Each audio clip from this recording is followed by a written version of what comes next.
So we're down here at Overland Motor Homes in Hamilton to have a chat with Paulie. So Paulie's got 20 years experience in the industry to do with RV conversion and bus builds.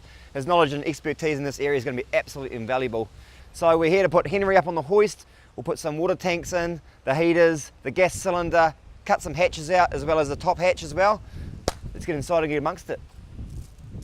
When it comes to these sort of conversions, Paulie, what's the most important thing, mate? The number one thing with vans of this size is the utilising your dead space. Yep. So how did I go with the layout that I had before, mate? Well, the layout you had was okay, but you know, when you've been doing it for a while, and this might be our maybe 100th van and plus. I feel like we're going to have our lovers tiff already, mate. I'm sure we'll get around it. Yeah. So we've tweaked the design a couple of places and made a bit better use of the space, and I think at the end it's going to be a fantastic unit. We're going to remove the existing 12-volt lighting from the cab. We're going to attach all these battens to the top of the roof with some carbon from Holdfast, and then we're going to start running our pre-wire.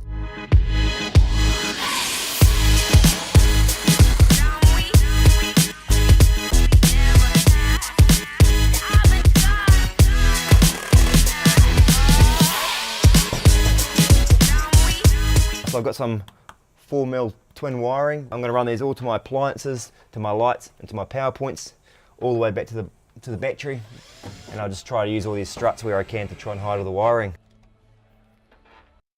Alright, another day at Overland Motorhomes. I've gone with the Mammoth insulation made from recycled plastic bottles and chemical and most importantly itch-free. I have seen some people using this spray and foam. I'm sure that's fine as well, but the pros here in New Zealand anyway, we go with the Mammoth.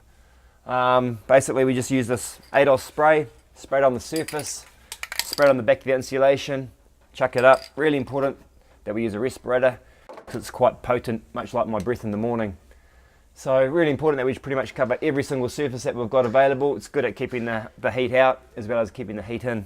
Yeah, so we've blanketed Henry up now. Boys have helped me dress her up nicely, just to stop any of the sparks damaging the paintwork and the glass once again. And now it's time to give her a bit of cosmetic surgery. So I've got my Black & Decker angle grinder with a 125 disc on it, good for depth of cut and accessibility. You can also move the guard, which is quite handy.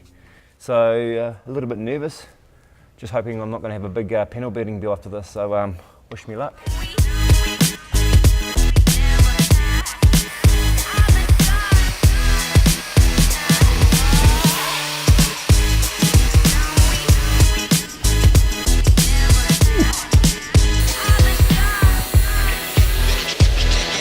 This week we used the old Black & Decker angle grinder to cut out our side panels as well as our windows on the other side.